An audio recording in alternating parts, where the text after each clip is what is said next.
Amber, that is a peaceful looking background. Well, can you hear it now? It's not as peaceful as it looks. We've got someone weed whacking. So I'll just mute myself and then you can enjoy the peace of it. Yeah, thank you. That'll work. It is, the trees are lovely. Yeah, no, it looks pretty nice.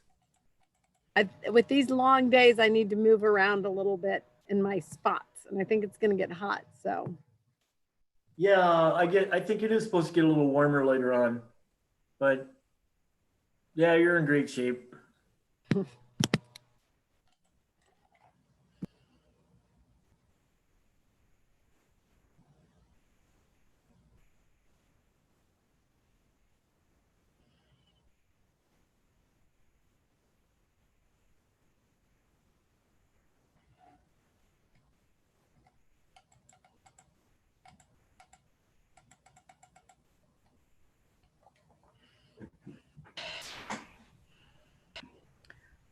Okay, everyone, it is after 12:05, so if you would turn on your cameras, we'll get the meeting going.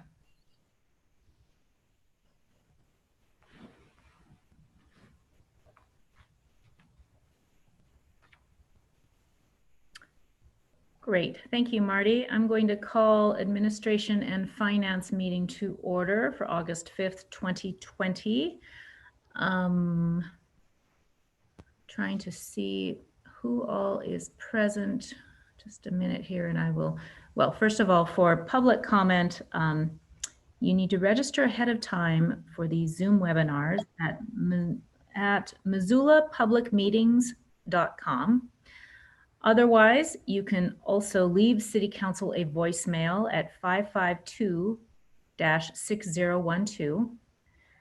That's the phone number. Or you can email City Council at council@ci.missoula.mt.us. So those are the options for public comment. In terms of attendance today, I'm trying to think of, let me go through my list here. We are missing Anderson.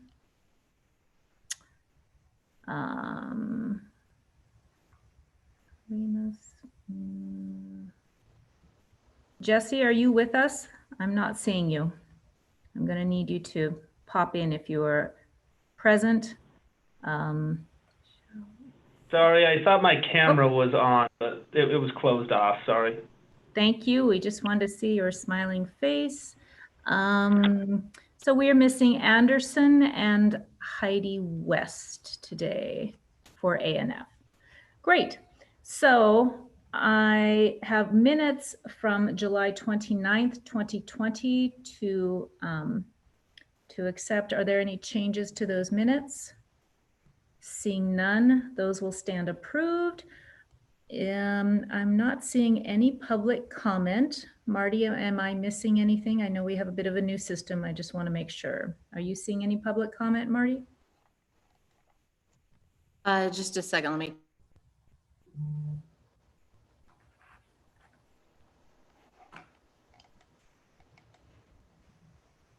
On items not on the agenda is what I'm referring to.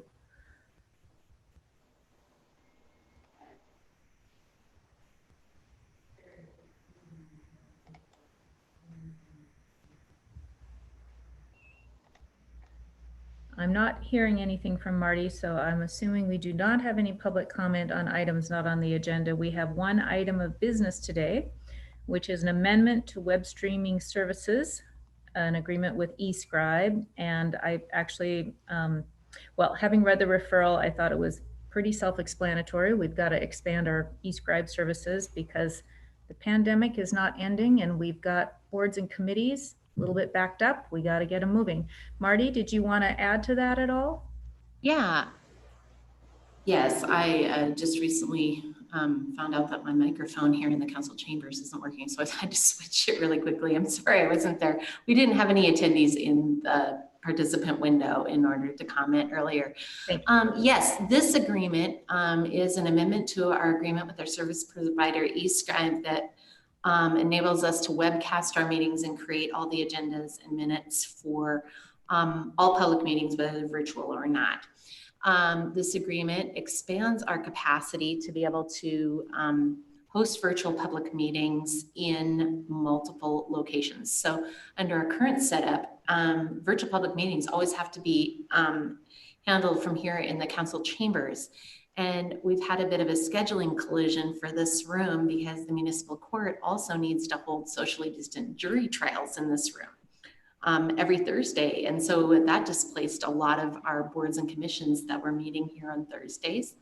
For the immediate term, this agreement will turn up the ability for us to be able to host virtual public meetings from city council chambers, the Jack Reedy conference room, the Hal Fraser conference room. We can host them from the council office. And we also want to enable the meeting room that's over in Currents, the Headwaters meeting room at 600 Craig, where the Parks and Rec Department is headquartered. This agreement allows us to add another encoder. And so the encoder is the thing that takes the video from these meetings and pushes it out to the web. And by adding the encoder as well as the related webcasting services, both now and in the future, be able to host more than one virtual public meeting at the same time. And that'll be important because we've heard great feedback on virtual meetings from the public about their ability to be able to sign in and comment from wherever they are without having to report to a meeting location.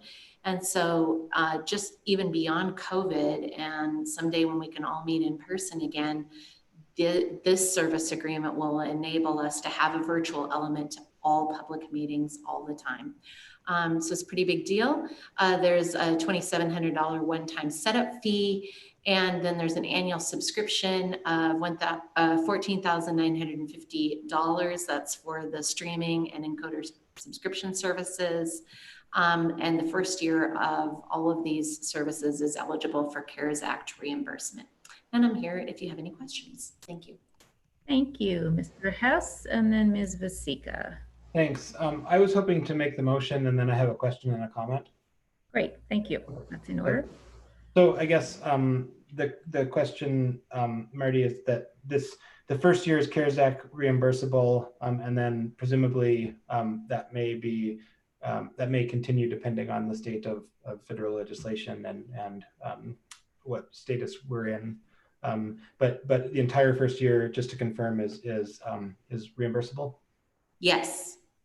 Great. Yes, because this is not something that we would do normally. Yeah. Okay, Normally great. we would continue with status quo, so. Okay. I just want to comment that I really appreciate. I think the city clerk's office has been really working hard to deploy some new technologies that have been really useful, and I think these will make our public meetings better after the pandemic ends. And I think having the ability to have meetings that have hybrid in-person and online components, or this really opens up our ability to do a lot of things. Or it sets the stage to allow those innovations in the future. And having multiple meetings at once, all these things are good things, and they'll improve our process now and into the future. And so I support it. Thank you. And let's let the record reflect that Ms. West is present and Ms. Vasika. Yes, thank you. I have a question and a comment. Who has the authority to say when we are going to be able to meet back in chambers? Is that the mayor? Is that us? Is that the governor? Like who? Do we make the decision, or how does that work? So right now we are operating under a continuity of business plan. So as part of our continuity of business plan, we need to keep our meetings at a certain level of participants. And so if you exceed that number of participants, you have to tell citizens that they cannot come to your council meeting. They can't come in this room until somebody else leaves. So we'll be in a position, for example, you have a gigantic public hearing coming up later on this month I anticipate we are going to test the limits of this webinar capability of being able to host 300 people in this meeting. We can't put 50 people in council chambers and observe social distancing. So the conundrum is a lot of your meetings don't hit that level, but there are some that do. There's also an issue with folks being able to attend and participate in your meetings. Currently, City Council Chambers is not configured as a virtual public meeting room. So if you hold your meetings here in the council chambers, citizens who want to participate, we don't have this room turned up as a Zoom room yet. And so you can't host a virtual public meeting unless you're all on a Zoom presence. And this room isn't, the tech in this room is not enabled yet. You are going to see a presentation from our IT director.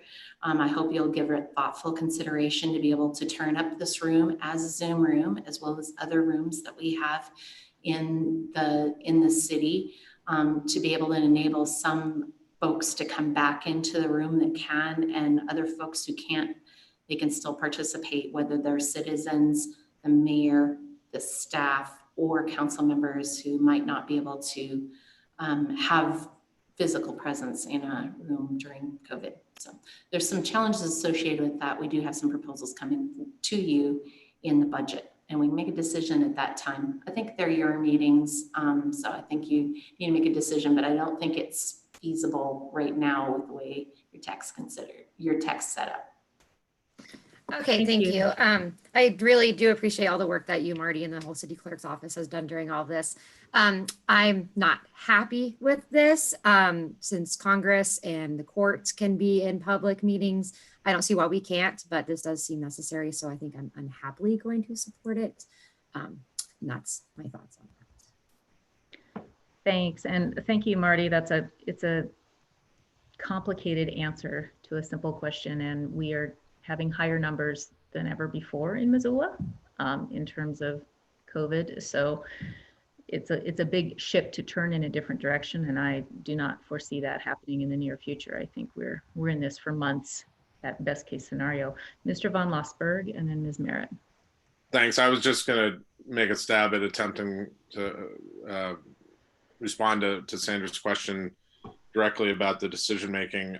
It's no one single entity of those, and I think that we've got a track record through the pandemic of seeing that play out, whether it's council meetings or whether it's stuff in the community. Council certainly has a role to play in that decision making. The mayor has a role to play in that decision making.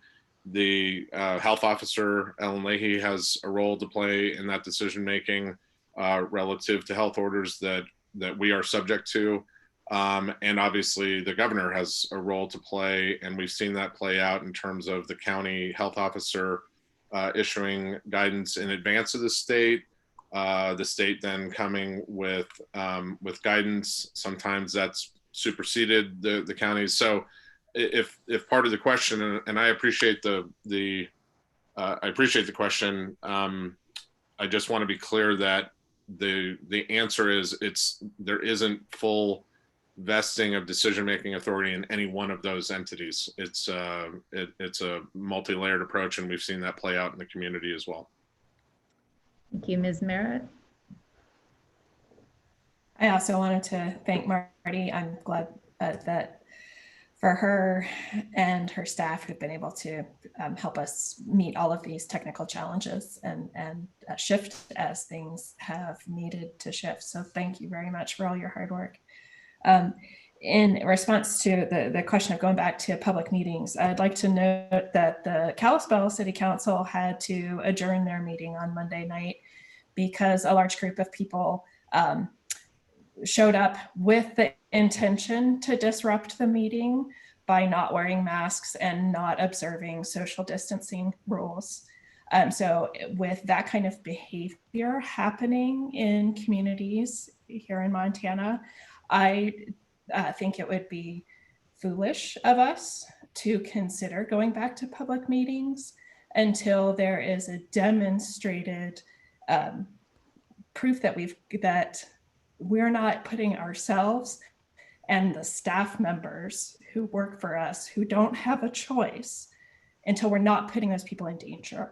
So that's my 2 cents. I'm not going to be in support of being back in person public meetings until we know that we're safe. Thank you. Those are some good points. And frankly, it's a good discussion to have at this point. It's been several months now of Zoom meetings. And I think from when the initial decision was made to go to virtual meetings, the dynamics have shifted a lot, and we've settled into a new normal for now, at least, and to be decided down the road. But there's a lot of different factors and entities that'll weigh in on this. So for now, we have a motion on the floor. I see no other hands raised. Marty, I am not seeing any other public. I'm not seeing any public comment. Just wanted to confirm that. Thank you. So we will do a quick roll call vote and move forward. Hello, this is Kirsten. Can you hear me all right? Yes, hello. Okay. Becerra, Yes. Contos, Yes. Hart, Yes. Hess, Yes. Jones, Yes. Merritt, Yes. Ramos, Yes. Cheryl, Yes. Vasika, Yes. Von Lossberg, Yes. and West.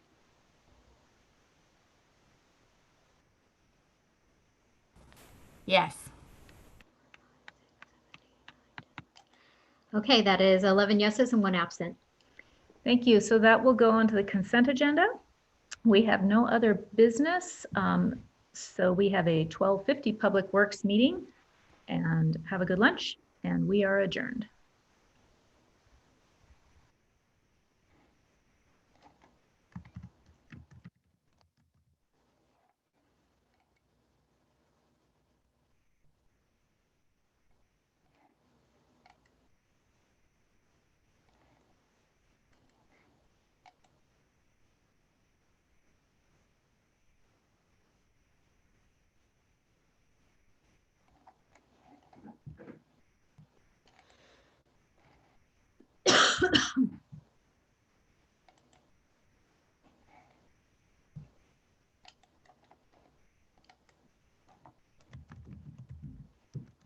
Have you tried dumping the cache of that Google browser, Kirsten? I've been having problems with Google for a couple of weeks, and Ken did something to my computer a few days ago because it booted. Ken Peters. He did something specifically to my Google Chrome, but I think I'm gonna get some Ninja mic. Yeah, I think the problem happened before I had Ken address my Google Chrome, but it was about, why is Jesse still on? I ended the meeting. Oh, because I'm in as a co-host and I'm still in it.